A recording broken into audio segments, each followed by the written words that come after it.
All right, you can, yep, good. All right, we're back here for our second session of the podcast, The F Word, Faith, Family, and Fenceperts. Okay, joining us today is Pete Rattler. He's the Dean of Students at the Technical College here. Okay, tell us a little bit about yourself, Pete. Correct. I'm Pete Rattler. Know Aaron from many years ago. We spent a lot of time on wrestling mats, coaching kids. We did. But I've been at Marine Park Technical College nearly 30 years, and I'm actually the Dean of Marine Park's West Bend campus. Perfect. One of the reasons we wanted Pete to be on this broadcast is he's done a ton in the community, raising money, helping out at the Marine campus. The amount of money this guy has raised to me is impressive. So the part of this segment is about the community, okay? Right. And so if somebody represents the community better than Pete Rattler, I'm not sure who he is right now. Thank you, Aaron. But we're going to search him out. So, So tell us a little bit. Okay, you're the Dean of Students at Marine Park. Tell us. Let's start with this. How many days in a row are you been running? And give that story. I don't know how many days. I know how many years it's been. It's been 31 years, 11,000 some odd days in a row. But I started a running streak back in 1994, and it started as I was a college wrestler, and I wrestled at 126 pounds in college, and went up to an alumni meetup at UW Eau Claire, and I was approaching 200 pounds, and me and my buddy, and Aaron knows my buddy Phil Scherenbrock, he was also getting pretty porky, and we decided that we were going to run every day in 1994, and it was going to be at least a mile, and it had to be an outdoor run. Those were little rules that we put in place. So back then, you didn't have the GPS watches and things like that, so I would go drive with my car to make sure I had a mile, but I always did 1.2 miles just to make sure, because it always varied a little bit. So 1.2 miles is our minimum run. That's a run that I usually go on Sundays. Is my day off without having a day off. Right. So I just run the minimum 1.2 miles. So Phil and I both did it every day in 1994. And then we both hated running. I still, to this day, I don't like running. But Phil quit after 1 year, and I thought I'm going to keep going as long as I can. And 31 years later, it's still going on. And Aaron and I have been blessed, honestly. Blessed with health. I'm not saying I've never been sick, but health and luck. That I haven't broke my leg or got hit by a texting driver or something. So in year 20 of the streak, like I said, I've been at Marine Park almost 30 years now. Judy Urban, one of our marketing people, and what I had been doing is at the end of the year, just to celebrate another year, on New Year's Eve day, I would have a little party with friends, and it usually was people that I had run with during the year. I'd invite them over. And suddenly it got bigger and bigger, and my wife is like, you need to move this. And so year 20, Judy Urban, our marketing person at Marine Park, said you should turn it into some type of a fundraiser. And so year 20 of the run, we raised money for the Marine Park Technical College Foundation, which it was scholarships for Washington County high school kids that wanted to attend Marine Park. So that was year 20. And we did that 20, 21, 22, 23, 24, year 25. And we had, I want to say maybe the most we raised in any of those years was a couple $1,000. But year 25, I was chair of the board of United Way of Washington County. And we came up with, 25 was a banner, that's a big year for a streak like that. So we came up with what we call 25 runs of gratitude that year. And so 25 days before the end of the year, I ran with a different United Way funded agency, and a sponsor sponsored each day for $1,000. And at the time, West Bend Mutual agreed that any first-time donors, any companies that first time donors to United Way. They doubled the money.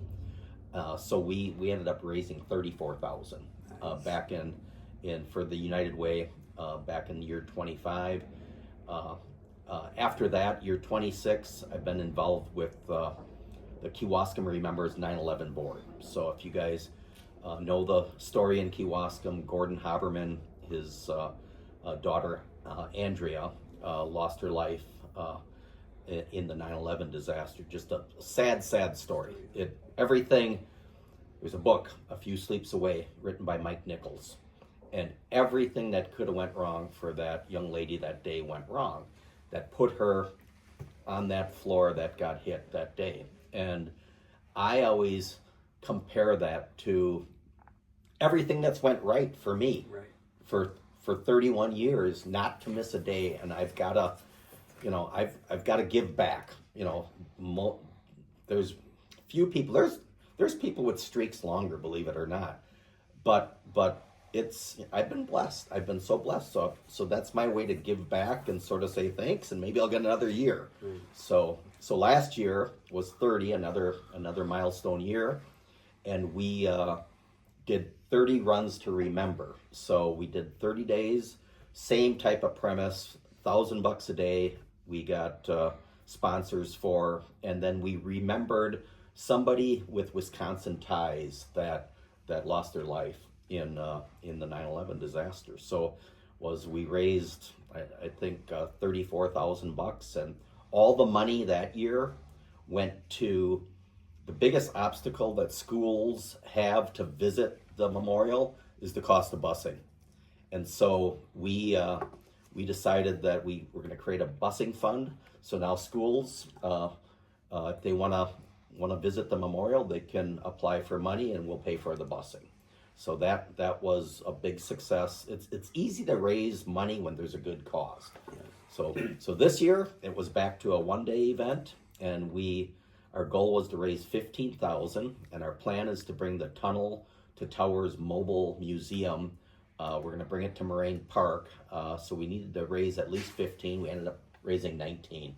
So October, I think it's 15th, 16th, and 17th at Moraine Park, we're going to have the Tunnel to Towers mobile display, and once again, hopefully spread the word and tell people what happened so they don't forget. That's awesome. I mean, the amount of money that you've raised on this run is pretty impressive. We need more people like Pete Rattler willing to put that out there. You're getting, like you said, you've been blessed, and it's great that you're giving back, being blessed. And if I remember right, you telling me you now have one of your sons, who is now doing it, the same thing. So it's your legend is going to grow. Well, I don't know if I'm a legend, but it does. So your legacy. This is your legacy. It was a fun thing. I don't know how many years ago I was getting interviewed by Lily Zhao from Channel 6, and my daughter was running with me. They came and they did a little video, and Lily asked my daughter Maddie, "Are you going to start a streak when your dad's ends?" And she's like, "No, that's the responsibility of the oldest child," which is my son Jack, who then was guilted into starting a streak. So Jack just finished his 3rd year in a row without missing a day. So he's got his own streak going. But what's been really cool is I hear from people. Honestly, Drew works down for ExxonMobil down in Houston, and we have people from Houston donate to the run. We've got people that are motivated to run because of it. There's a couple in West Bend, I'm not going to mention their names, that they came to the run one year and didn't run, and they made a commitment. Now they do like ultra marathons and whatever. I had a relative that I hadn't seen in so many years show up, and he's got an over a year streak going, and it's just been fun. And it's, when we talk about this money, my wife and my family, we sponsor it, we put our money into it, but the majority of the money comes from friends, relatives, business contacts who just feel to, that's who I'm grateful for, is the people that have every year. And now it's become sort of a tradition that New Year's Eve day morning, you're going to be by us and we're going to have a little party. Yeah, that's fun, and it's good for the community, good for everybody involved. You made me feel guilty when I first read about this, and then we talked about it, because I am not a runner, but I have committed to running an Ironman with two of my sons and my daughter, and I saw all the running you were doing. I'm like, holy crap, I better get myself rolling here. So that's still on the agenda. We're still working on it, but I ain't there yet. Well, and you and I are not built like runners. Right. We're built like wrestlers. And people are shocked when I tell them this. I don't enjoy running. I really don't. I run because of this streak. That's the reason I run. I'm an old stubborn German, and I'm going to do this as long as I can. And Jack, he was funny when he started his streak. He said, I got to start now. He said, because, what am I going to say someday? Dad fell over dead this morning. I got to start a running streak now. So he's like, so I decided just to get it going. Good for him. Good for him. What else we want on? How do you think being active in the community has influenced other aspects of your life? We talked about coaching wrestling, years ago, and that's where a lot of and we need more young men and women to be coaches for their Yes. Don't just sit on the sidelines, become active. So when you do that, so that's what we started with. I coached wrestling, football, baseball, and you start to get to know the kids, you know who your kids' friends are and who they're hanging out with. You get to know their parents, and then a position like I have at Moraine Park, my job is basically, I'm the public relations person in the community for Moraine Park. And so it's just, it's allowed me to, we can go when the President Bearwall and I are looking for money for Moraine Park, we can visit manufacturers and you've got those connections, and it's just there's no cold calls. Right. You start to once you know people, you network, and it helps everybody. Yeah. Oh, I'm sure the networking is huge. Going back to the coaching thing, is I can think of just as a young man, young adult, teenager, even middle schooler, whatever, seeing that your coach is out there putting it on the line, doing it, I think it raises the level of respect that you have for that person, and they're more willing to run through those walls for you because, hey, coach can do this. Well, and it's what's different from coaching than managing a business or supervising people.